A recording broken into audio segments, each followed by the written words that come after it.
Les l'homme les bails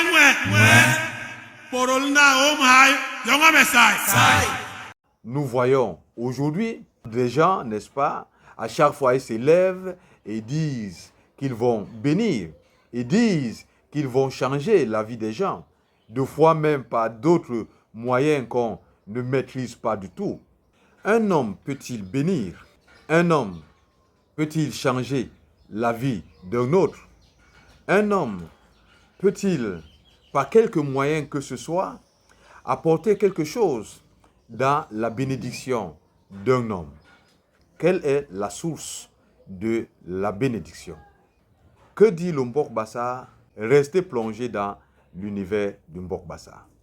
Les l'homme Bienvenue une fois de plus dans l'univers du Mbok Bassa. Alors, qui est-ce qui bénit? D'où vient la bénédiction? Le Mayem Mbok Bassa nous dit au paragraphe 139 à 140, lorsque Ngoma, l'épouse de Mangal, veut donner la nourriture à l'assemblée, dans sa prière, elle va dire Anwet wen mamomaso man loli weni djeneme iburbana. Alors ici nous voyons Ngoma qui invoque Hilolombi le Créateur pour qu'il vienne, n'est-ce pas, bénir les gens en leur donnant de la nourriture. Alors qu'est-ce que cela nous enseigne? Juste que toute bénédiction vient de Hilolombi, le Créateur. Il est le seul, n'est-ce pas, qui bénit. C'est lui la source de bénédiction.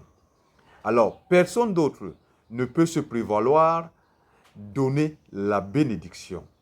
Nous voyons aujourd'hui des gens, n'est-ce pas, à chaque fois ils s'élèvent et disent qu'ils vont bénir, et disent qu'ils vont changer la vie des gens, deux fois même par d'autres moyens qu'on ne maîtrise pas du tout. Aucune herbe ne peut apporter la bénédiction. Aucune pierre ni aucune chose matérielle ne peut apporter la bénédiction. Toute bénédiction vient de Hilolombi, le Créateur. C'est pour cela que toute personne qui peut se prévaloir donner la bénédiction à qui que ce soit ne peut être qu'un imposteur. J'espère que tu as compris. Il ne me reste qu'à vous dire, restez plongé dans l'univers de Mbok Bassa et le Lombi Akonde Sayab Bibawasona.